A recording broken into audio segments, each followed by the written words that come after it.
What's up, everybody? Matt Gajewski here, back again talking college football, and today we are breaking down the Duke Blue Devils roster. Before we get started, hit that thumbs up button, subscribe to the channel, or leave a comment. All those things help us a ton. If you've done anything, thank you. It really does mean a lot as we try to grow a small channel like this. For today, as we discuss Duke, we are going to get into transfers, additions, players they lost, but we're going to briefly look at last year's team, which is where we will start.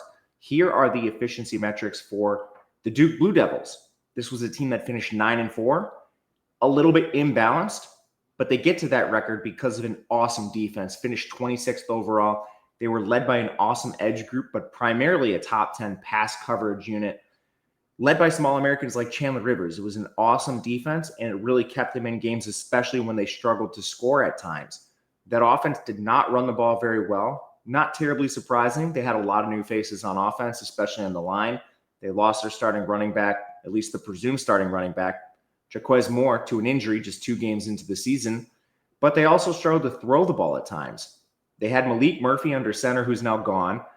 A limited quarterback, but as many things as he did well, completely immobile, couldn't run the ball whatsoever, which led to a somewhat stagnant, limited offense at times. But they still finished 9-4. No real qualms with that start to the Manny Diaz tenure. I think better than a lot of people expected, to be honest. It did come down to many single-digit wins. They had single-digit wins against Northwestern, UConn, North Carolina, Florida State, Virginia Tech, and Wake Forest. They also had a 10-point win to NC State. That's a majority of their wins. They only won by double digits against Elon and Middle Tennessee State. And a lot of those single-digit wins are against some weaker competition. The Northwestern game was 6 points. UConn was 5 points. North Carolina was 1 point. Wake Forest was 6 points. That's pretty treacherous territory, but they still got the job done. As far as their losses, they did have a single-digit loss to SMU by 1 point. That is it's good, but it was also the 6th turnover game for SMU that they still somehow lost. Their only double-digit losses came to Georgia Tech. That was by 10 points. Miami, and then Ole Miss in the bowl game. What we can say, they were great in these single-digit games. Manny Diaz, a lot of experience, previously the Penn State defensive coordinator, 2022 to 2023. He was awesome. With Miami, where he previously was the head coach from 2019 to 2021, the Hurricanes finished 21-15. That clearly wasn't good enough for them, and they changed head coaches. But Duke, so far under Manny Diaz, has looked awesome. OC, Jonathan Brewer, is back. He previously coached quarterbacks for SMU, and he was the co-OC for that team in 2023. He's been known to run up-tempo, pass-heavy offenses. That's exactly what we saw from Duke last year. So anticipating that remains the same. We'll get into the new QB and everything else. On defense, Jonathan Packey returns as DC. He previously coordinated Texas State's defense in 2023. Before that, he was with Incarnate Word. The defense was awesome, so there's absolutely no qualms here, and they're returning a fair amount of production. But last thing before we get into the roster, let's look at overall talent acquisition and retention for Duke. This team looks like they are getting a little better. They jumped to 30th in recruiting this year. That was 5th in the ACC. Previously, they were hovering around the 50 to 60 mark in recruiting. Double digits in the ACC. Retention's never really been a problem for Duke, nor will it be. Just a unique program with their academics. Yes, it is hard to get players there sometimes. It is hard to get transfers because of the academic calendar. But once they get players into the building, not many of them are leaving. And we've seen that with a lot of studs that are still on the roster this year that certainly had opportunities to play elsewhere. As far as transfers go, again, hovering around that 50 to 60 mark this year, they're 66th in the transfer class. Last year, they were 42nd, and 23, they finished 59th. But overall, Duke has a pretty good roster, and if they can continue recruiting like they are this year, we could see some better rosters for them in the future. We obviously know they can recruit other sports, so it's not completely out of the realm of possibility. But let's look at the roster. Here is our 2-deep depth chart we have created for you guys. It's in the Discord below if you're interested. Transfers are in yellow. Next to that is the year they are in school, followed by the snaps they've played the last 2 seasons, what ranking they were in terms of a star in recruitment, and then a value score. What this value score is, basically it looks first at your recruiting, then the more snaps you play, the less it looks at recruiting, the more it looks at your on-field play, trying to give you an overall score for how good a player is, 50 being your average player overall. So for Duke, this starts with Darian Mensah at QB. He is the Tulane transfer, a former two-star recruit, so he's coming from a very low level there. Started immediately with Tulane last year in his first action and looked awesome. He's now a redshirt sophomore. Mensah's 6'3", 205 pounds, completed 66% of his passes for 2,723 yards. That was 9.5 yards per attempt, 22 touchdowns, 6 interceptions, 17 big-time throws, 16 turnover-worthy plays. Ran a little hot on the turnovers for sure to only convert 6 of those into interceptions. That was running hot. But there's not much to say. The efficiency was clearly there. As far as on the ground, he rushed for 132 yards. That's 2.2 yards per carry. Took 18 sacks, which was a 16.7 pressure to sack ratio. That's around average. Time to throw was pretty long, 3.24 seconds. He should have a pretty good time with Duke this year, so I'm not super worried about that long time to throw. But if you were to pick something, that might be it. Overall, he was the 28th most efficient quarterback in college football, which is a good addition for Duke here. The reason he's not coming up higher, and we've seen if you've watched previous videos, players in the mid-90s and so forth, he has 1 year starting experience, so the more snaps you play, the less it factors in that recruiting. So we're still getting him dinged a little bit by this two-star recruitment. And then he only has competition at a lower level. We're talking the G5. Now you need to move to the ACC, so he gets dinged a little bit for that there. But still, there's a lot of potential, and Mensah, I think, at the very worst, is probably giving you production equivalent to what we saw from Malik Murphy last year, if not a little bit better. There's a lot of hype around this kid, and he flashed a lot of big-time ability.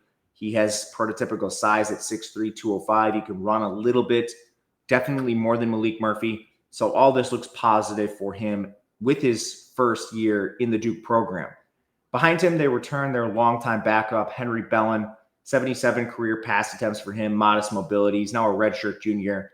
Somewhat experienced backup, should be a positive for Duke in this season. At running back, they lose Star Thomas to transfer, but they return Peyton Jones and Jaquez Moore. Moore was supposed to be the starter last year. Gets hurt in 2 games, but we've seen him quite a bit through his career. He's 5'10", 205. He rushed for 674 yards in 2023 with 4 catches. That was 5.8 yards per carry, 3.3 yards per carry after contact, 23 forced missed tackles. That is above average for Jaquez Moore, and all things considered, he's probably going to lead this backfield as long as he can stay healthy this year, because what we saw from Peyton Jones wasn't exactly inspiring.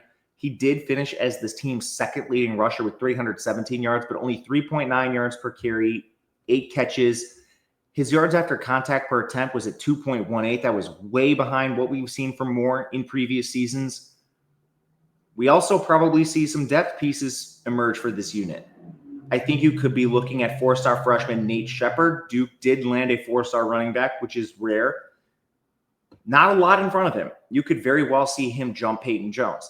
You also could see Anderson Castle, the Appalachian State transfer, come right out and beat out Peyton Jones. Castle's 6'2", 220 pounds. He's a very weird player, began his career playing defense, and he's mostly appeared due to injury within the App State backfield previously. But throughout his career, he does have 1,036 yards. That's 5.4 yards per carry, 19 catches, and he averages 3.93 yards after contact per attempt. The only hole you could probably poke is he's still always been behind someone else. The only time they've played Castle is because of necessity. So is he actually going to beat out Jones and Shepard, the 4-star freshman, or more?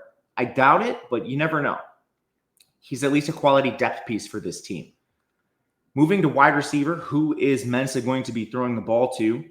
Well, first and foremost, they lose their top 2 players in Jordan Moore and Eli Pankel, but all is not lost. They backfill in the transfer portal. Andrew Anthony comes in from Oklahoma, and Cooper Barkate, I always do that. He comes in from Harvard. Starting with Anthony, he began his career as a 4-star receiver with Michigan. He transfers to Oklahoma, and he looks awesome through his first 6 games there in 2023. Unfortunately, suffers a season-ending injury that cost him the rest of that season, suffers a setback in 2024, so he only appears in 1 game.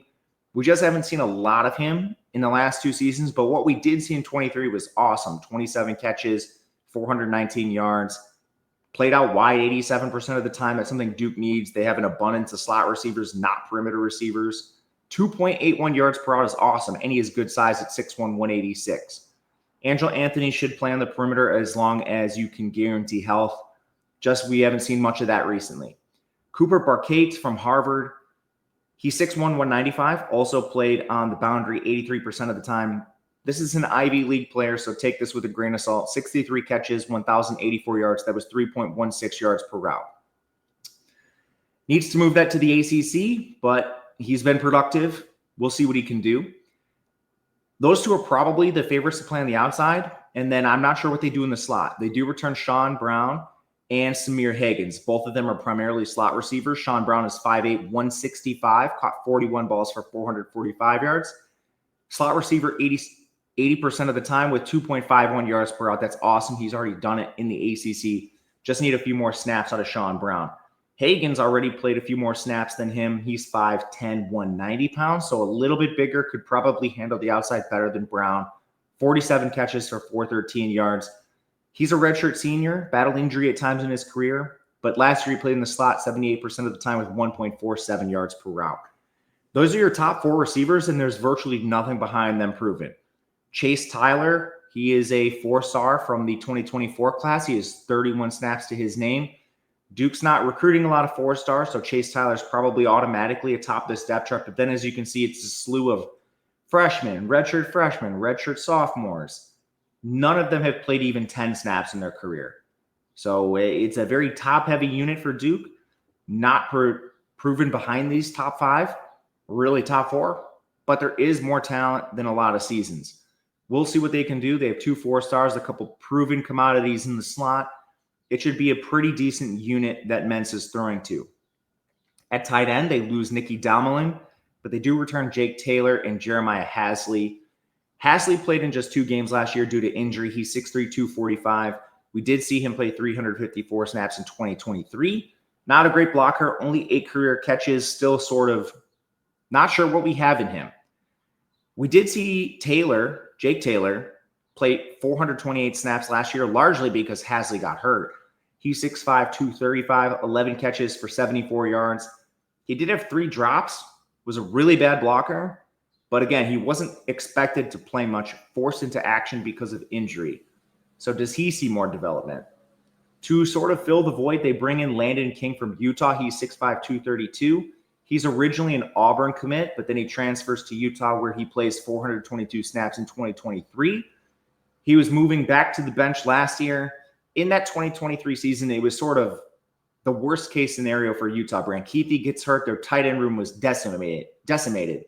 So he was forced to play more, and then probably not the happiest after Utah benched him last year, but he was a slightly below average blocker, a better receiver. We'll see what we get with him.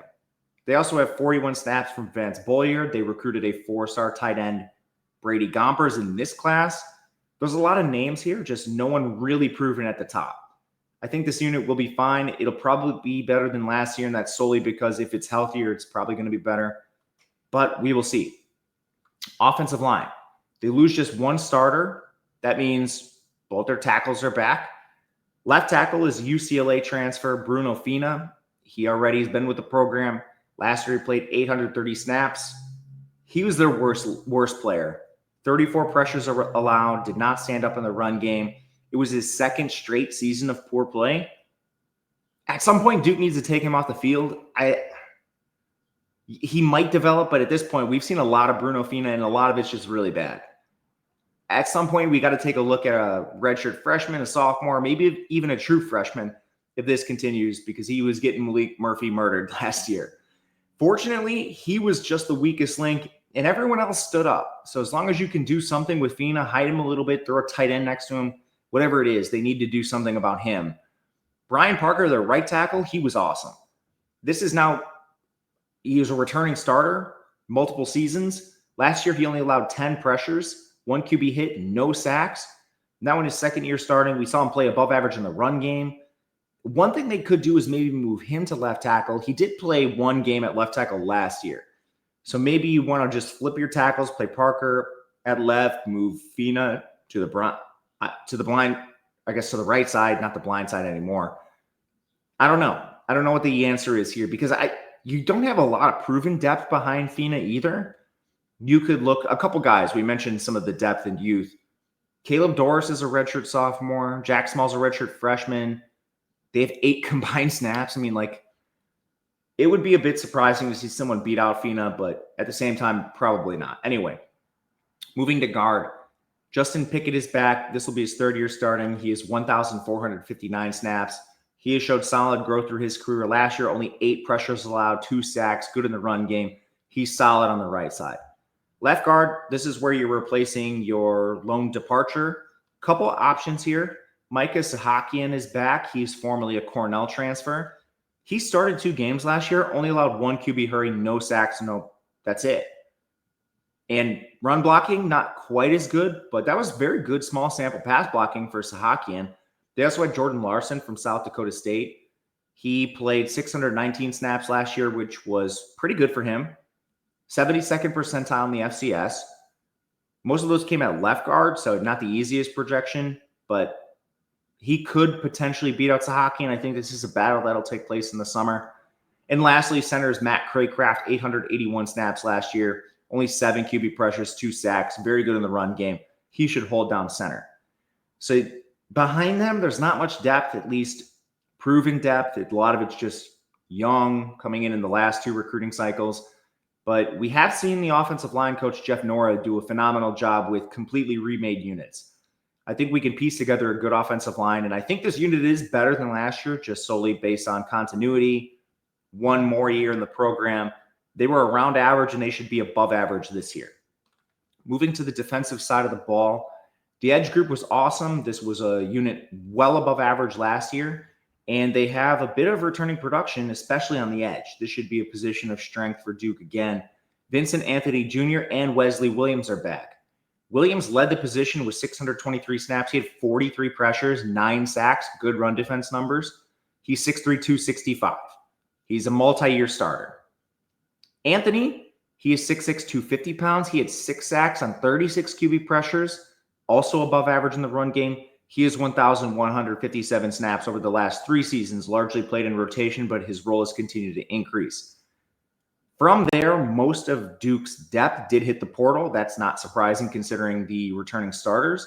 That leaves 44 snaps from sophomore Tyson Reed and 82 snaps from redshirt sophomore Kevin O'Connor. Kobe Smith played 7 snaps. There's just not a lot behind Anthony and Williams, but that's a very good place to start. At defensive tackle, they've lost Kendi Charles. They do return Aaron Hall, who played 595 snaps. He's 6'4", 290. He was a little above average in the run game, but gave a lot as an interior pass rusher. 25 QB pressures and 2 sacks. This is also a deeper unit. They bring in Josiah Green from Dartmouth. He's undersized, but he has 2 years of starting experience from the Ivy League. Preston Watson played 212 snaps. He's 295 pounds, good run defender, 9 pressures. David Anderson played 159 snaps. Not quite as productive, but at least a little experience. They also have a 4-star in Bariat Kara, as well as a couple other guys like Besman Alduge and Terry Simmons Jr., who haven't played a ton to this point. But defensive tackle is deep, and it's led by Hall at the top, who is very experienced. The defensive line should be a strength of the team again, considering what they're returning. Linebacker is a little unproven. They lose Ozzie Nicholas, Cameron Bergeron, and Alex Howard. However, Trey Freeman is back. He's a 2-year starter. He's 230 pounds, played 618 snaps last year, was 4th on the team with 67 tackles. Pretty good across the board. In coverage, a 72% completion percentage for 226 yards, 1 touchdown, 2 picks, and 1 PBU. He should be your main linebacker. Nick Morris Jr. is back, only played in 1 game due to injury. That was the opener. We did see him play 370 snaps in 2023. Pretty good in run defense, a little below average in coverage. Not a ton behind them. Kendall Johnson and Luke Margot are the 2 most experienced. Derek Brown sort of plays in and out of the slot. He's a weird, versatile piece. He was a freshman last year, had 6 snaps. Not a ton of depth, but up at the top, I think you can be fairly confident in Morris and Trey Freeman. Secondary. This should be the best unit on the team. They're returning their best overall player, a 3-year starter, an All-American in Chandler Rivers. Very good in run defense. Somehow he had 10 QB pressures, 52% completion percentage, 296 yards, 3 touchdowns allowed, 3 picks, 5 PBUs. He has 2,324 snaps to his name. He's going to play the boundary, be one of your boundary corners, could be a complete eraser like he was last year on that side of the ball. Their second boundary corner is likely to be Kamari Robinson. 346 snaps last year. He was above average in coverage and run defense, 64% completion for 209 yards, 2 touchdowns, and 2 PBUs. The slot is where things get a little bit interesting. They do have Utah State transfer Jaden Francois. He started the last 2 years there. Average run defender, but 83% completion percentage for 317 yards, 1 interception, 1 touchdown allowed. That's not the best. I wouldn't be surprised to see an incumbent or a depth piece potentially jump him. 3-star redshirt sophomore Musa Kane played 2 snaps. Sophomore Vontae Floyd played 10. We mentioned Derek Brown moves all over the defense. Maybe one of them could maybe jump Francois, or maybe they play 3 safeties. They do return Terry Moore. He had an awesome year last year. He's a 2-year starter. 3rd on the team in tackles, 71 of them. He had 7 tackles for loss, 56% completion for 202 yards, 1 touchdown, 4 interceptions, and 5 PBUs. They also get back to Sean Stone, who played 485 snaps. He was above average as a run defender with 55 tackles. Not the best in coverage, a 74% completion percentage for 153 yards, 3 touchdowns, 1 interception, and 1 PBU. But they also had Caleb Weaver from Sam Houston State, who has been a starter for the better part of 3 years. 1,919 snaps, a very good run defender. He led Sam Houston with 97 tackles, and he only allowed a 50% completion percentage for 129 yards, 4 picks, and 6 PBUs. Yeah, we need to bring that to the ACC, but maybe you just see Duke play 3 safeties and kick one of them into the slot routinely. They also have Leon Griffin. He's probably the next man up at safety, but not sure they need him considering the depth at the top. It's a very good secondary. It's not the deepest secondary, but that's kind of the story with Duke's entire roster. You could be pretty happy with the starting unit on both sides of the ball. I think maybe a couple places on the O-line and linebacker are your biggest concerns, but this is a pretty good starting unit. As far as special teams, Todd Polino's back. He's been there forever. He took a slight step back last year. He missed 2 extra points. He also missed 5 field goals. He's done that 2 years in a row. And weirdly, all his misses came between 30 and 49 yards. Somehow he was perfect, 4 for 4 on 50 plus. So sort of just a weird year for Polino where he misses a couple extra points. He misses a couple short field goals, but he's perfect on 50 plus yarders. That made him the 61st most efficient kicker in college football. But that wasn't his best year. We've seen better seasons, and we know he can bomb from 50 plus yards, which a lot of kickers just can't say in college football. So that is a pretty good place to start if you're Duke in your special teams unit. I like this roster. It is a quality roster, a good roster overall. But as usual, it is going to come down to the schedule they play. So let's take a look at Duke's schedule for this upcoming season. Lucky for them, they start off with an FCS team in Elon, which should give them extra time to prepare for Illinois, their toughest non-conference game. However, they have to back that right up with a road trip to Tulane. They have a weird non-con game at UConn in the middle of the season. That is week 11. Worst case scenario, I think you're looking at a 2-2 finish in non-con. Probably a 3-1 with that Tulane game, but you never know. That's a weird team. But again, Tulane lost their QB who's playing on Duke. Just a weird trip down to Louisiana in week 3. Anyway, once you get to conference play, things are a little bit interesting for this team. You're going to see them dodge some teams at the top. Miami, Louisville, SMU. They do have to play Clemson and Georgia Tech. So you're getting 2 of the top 5 teams in this conference. They do face NC State and Syracuse from sort of that middle of the pack. But there's a lot of teams at the bottom of this conference on the schedule. Cal's on the schedule, Virginia. North Carolina, sort of a middling team. Wake Forest is completely rebuilt.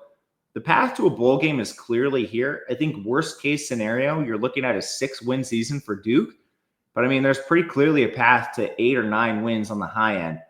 You're probably not beating Clemson or Georgia Tech. Illinois is going to be weird, and Tulane's a tricky road trip. But I mean, they should knock off the better part of Cal, Virginia, North Carolina, Wake Forest. They should win those two easy non-con games. Duke's expectation should be a bowl, and maybe your expectation's even a little higher considering what we saw last year. I think you could argue the roster's certainly a little better, but maybe that's counterbalanced by all the single-digit wins they had. But that'll do it for today. Let me know what you guys think of Duke and who you want to see next. Until next time, thank you guys for watching, and good luck.